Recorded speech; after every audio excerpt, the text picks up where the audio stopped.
កិច្ចប្រជុំស្ដីពីសំណើសុំការគាំទ្រលើការចោះសិក្សាស្វែងយល់អំពីការអនុវត្តយន្តការសម្របសម្រួលឆ្លើយតបចំពោះអំពើហិង្សាទាក់ទងនឹង Gender ពីពហុវិស័យ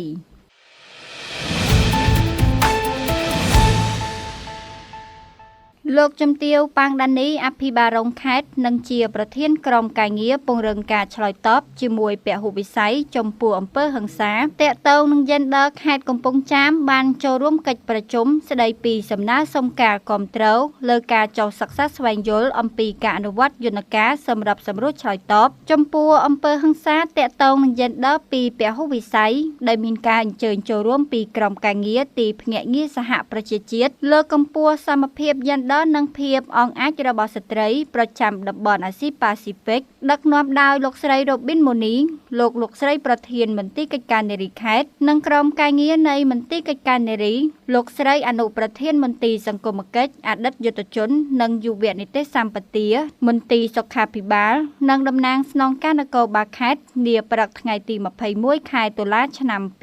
2025នៅបន្ទប់វីដេអូ Conference នៃរដ្ឋបាលខេត្តលោកជំទាវ ប៉ាង ដានី អភិបាលរងខេត្តបានមានប្រសាសន៍ថាគោលនយោបាយនៃការចុះសិក្សាស្វែងយល់អំពីការអនុវត្តយន្តការសម្របសម្រួលឆ្លើយតបចំពោះអំពើហិង្សាទាក់ទងនឹង Gender ពីពហុវិស័យនេះមានគោលបំណងគឺដើម្បីស្វែងយល់ពីការអនុវត្តយន្តការសម្របសម្រួលដែលមានស្រាប់ទាំងនៅថ្នាក់ជាតិនិងថ្នាក់ក្រោមជាតិដើម្បីកំណត់ពីការអនុវត្តល្អបញ្ហាប្រឈមនិងចន្លោះប្រហោងនិងដើម្បីជួយឲ្យមានភាពស៊ីសង្វាក់គ្នាជាមួយនឹងការណែនាំជាសកលនិងក្នុងតំបន់ជាពិសេសកញ្ចប់សេវាសំខា